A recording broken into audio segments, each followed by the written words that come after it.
আসসালামু আলাইকুম। আজকের ভিডিওটি খুবই গুরুত্বপূর্ণ, এই জন্য রিকোয়েস্ট করতেছি সম্পূর্ণ ভিডিওটি দেখে যাওয়ার জন্য। দেখেন, আমরা যারা ফেসবুক ইউজার আছি তাদের বেশ কয়েকটা সেটিং আজকে দেখাবো ফেসবুক সম্পর্কে, যেটা আপনাদের প্রায় প্রয়োজন পড়ে কিন্তু কিভাবে ব্যবহার করতে হয় সেটাই জানি না। তো আজকের ভিডিওটি দেখলে আপনারা ক্লিয়ার হয়ে যাবেন। তো একটি রিকোয়েস্ট আপনাদের কাছে, এই ভিডিওতে একটা লাইক দিবেন, এই রিকোয়েস্টটি আপনাদের কাছে করতেছি। তো আমি সরাসরি এবার স্ক্রিন রেকর্ডে চলে যাব। স্ক্রিন রেকর্ডে এখানে মোবাইলে আপনারা দেখতে পারবেন। তো এই যে দেখতে পাচ্ছেন যে আমি সরাসরি এখন ফেসবুকটি ওপেন করে নিব। তো ফেসবুকে ক্লিক করলাম। ক্লিক করার পরে সরাসরি আমি এখন একটু নিচে আসব। এই যে যেমন ধরেন এই ভিডিওটি কিন্তু চালু হয়ে গেছে, অটোমেটিক চালু হয়ে গেছে। ঠিক আছে, আমি যখন এইভাবে নিচে এইভাবে আসতেছি এইভাবে তখন কিন্তু ভিডিওগুলো অটোমেটিক চালু হয়ে যাচ্ছে। তো এবার আপনি যদি চান যে এইভাবে অটোমেটিক চালু হবে না, এই যে ভিডিওগুলো চালু হয়ে যাচ্ছে অটোমেটিক, তো আপনারা যদি চান যে অটোমেটিক চালু হবে না, তাহলে কি করবেন, আপনাদের প্রোফাইলে যাবেন, এই যেখানে থ্রি ডট মেনুতে ক্লিক করে এখানে ক্লিক করবেন। ক্লিক করার পর নিচে আসবেন। নিচে আসার পর এখানে সেটিং অ্যান্ড প্রাইভেসি বলে একটি অপশন দেখতে পাচ্ছেন। তো এখানে একটি ক্লিক করবেন।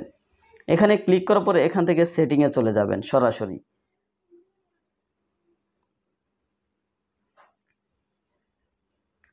সেটিং আসার পরে এখানে এই যে মিডিয়া বলে অপশন দেখতে পাচ্ছেন, এটাতে ক্লিক করবেন।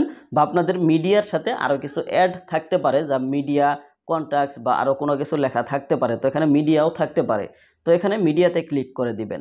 মিডিয়াতে ক্লিক করলে এখানে নিচে দেখতে পাচ্ছেন এই যে অটো প্লে বলে একটি অপশন দেখতে পাচ্ছেন।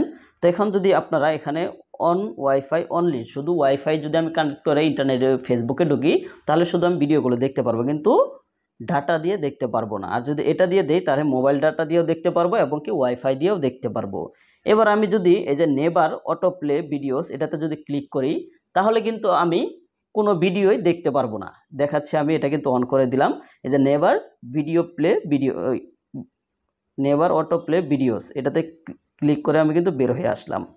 বের হয়ে আসার পরে এবার ট্যাপ করি বা এখানে ভিডিওতে যাই, দেখতে পাচ্ছেন এখানে কিন্তু এই যে আইকনটি দেখাচ্ছে, এই যে এখানে যদি ক্লিক করেন তাহলে আপনি ভিডিওটা দেখতে পারবেন। এখানে যে যত ভিডিও আসবে দেখতে পাচ্ছেন এই যেরকম দেখাবে। যদি এখানে ক্লিক করেন তাহলে ভিডিওটি দেখতে পারবেন, আর যদি ক্লিক না করেন তাহলে দেখতে পারবেন না। এই হলো একটি সিস্টেম, এই সিস্টেমটি অনেকেরই কাজে লাগে। দ্বিতীয় নম্বর যে সেটিংটি, সেটা দেখার জন্য আমি সরাসরি একটি ভিডিও প্লে করে নিব। ধরুন আমি এই ভিডিওটি প্লে করলাম। এবারে যে এই ভিডিওটি যখন আমি দেখতেছি, যে কোনো কারণে আবার বের হয়ে আসলাম, কেউ ফোন দিল বা যে কোনো কারণে ধরুন আমি এভাবে বের হয়ে আসলাম, অনেকক্ষণ পরে যদি আবার আমি ঢুকি, সেই ভিডিওটি কিন্তু তখন আর এখানে পাবো না। কারণ কি, আমি তো অনেকক্ষণ পরে ঢুকছি, আমি এই মাত্র ঢুকলাম দেখে এখন পাইছি, কিন্তু যদি অনেকক্ষণ পরে ঢুকি সেই ভিডিওটা কিন্তু আর পাওয়া যায় না। তো সেই ভিডিওটা আপনারা কিভাবে সংরক্ষণ করবেন পরবর্তী দেখার জন্য, তো যদি আমার কেউ ফোন টোন আসলো বা কোনো কিছু আসলো, তো আমি সরাসরি থ্রি ডট মেনুতে ক্লিক করে এখানে যে সেভ ইট ভিডিও, এটাতে একটি ক্লিক করে দিব। তো এই ভিডিওটা কিন্তু সেভ হয়ে গেছে গা। ঠিক আছে, সেভ হয়ে গেছে। এবার আমি যদি এটা থেকে বের হয়ে আসি বা এটা যদি এভাবে কেটেও দেই, তারপর যদি আবারও ফেসবুকে ঢুকি, আমি দেখতে পাচ্ছেন আপনারা আবারও ফেসবুকে ঢুকলাম। তো এখানে থ্রি ডট এখানে ক্লিক করব। ক্লিক করার পর এখানে সেভ ইট বলে অপশন দেখতে পাচ্ছেন, এটাতে একটি ক্লিক করব। এটাতে ক্লিক করলে আমার কিন্তু সেই ভিডিওটি এখানে চলে আসবে, যে ভিডিওটি আমি সেভ দিয়ে রাখলাম। আমি দেখাচ্ছি আপনাদের। এই যে দেখতে পাচ্ছেন 2 বছরের মা ছাড়া সন্তান, এই যে জুবাইর আহমেদ, এই যে ভিডিওটা কিন্তু মাত্র আমি প্লে করেছিলাম, আপনারা দেখতে পাচ্ছেন এই ভিডিওটা কিন্তু এখানে চলে আসছে। তো এবার আমি সম্পূর্ণ ফুল দেখব, দেখে তারপরে আবার কি করব, এটা আমি ওখান থেকে সরিয়ে দিব। সরিয়ে দেওয়ার জন্য আবারও থ্রি ডট মেনুতে ক্লিক করবেন, এই যে আনসেভ ইট ভিডিও, এটাতে ক্লিক করবেন, তাহলে কিন্তু ভিডিওটি আবার ওখান থেকেও চলে যাবে। তো এইভাবে আপনারা ভিডিওগুলো সংরক্ষণ করতে পারবেন। এইভাবে যদি কোনো ভিডিও প্রয়োজন পড়ে, এই যে দেখতে পাচ্ছেন আমি একটু রিফ্রেশ করলাম, এই যে ভিডিওটি কিন্তু আর এখানে নাই। তো এটা হচ্ছে দ্বিতীয় নাম্বার একটি সেটিং। তৃতীয় নাম্বার যেটা, সেটা হচ্ছে আমার ফোনটি কিন্তু সাদা, এই যে ডিসপ্লেটা দেখতে পাচ্ছেন এখানে আমি সব কিছু কিন্তু সাদা দেখতেছি। এবার ড্রাগ মোড মানে ব্ল্যাক কালার থাকবে, সেটা করার জন্য আপনারা থ্রি ডট মেনুতে ক্লিক করবেন। এখান থেকে সেটিং অ্যান্ড প্রাইভেসিতে ক্লিক করবেন।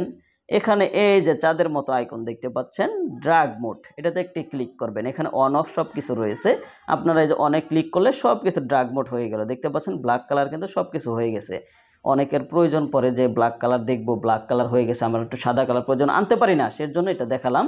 তো আমার এখানে আমি সাদা কালারটাই রেখে দিই সব সময়, কারণ একটু ডিসপ্লেতে সমস্যা রয়েছে, এর জন্য আমি সাদা কালারটাই রেখে দিই। তো আবার সাদা কালার করার জন্য সেটিংয়ে প্রাইভেসি, এই যে ড্রাগ মোড অন। ওকে, হয়ে গেল। তো এই হচ্ছে তৃতীয় নাম্বার একটি সেটিং। তো ধন্যবাদ সবাইকে এই 3টা সেটিং দেখার জন্য। যদি উপকার আসে তাহলে অবশ্যই ভিডিওতে একটি লাইক এবং চ্যানেলটি সাবস্ক্রাইব করে পাশে থাকা বেল আইকনটি বাজিয়ে দিবেন, কারণ আমি এই রিলেটেড সবসময় ভিডিওগুলো দিয়ে থাকি। ধন্যবাদ সবাইকে, আল্লাহ হাফেজ।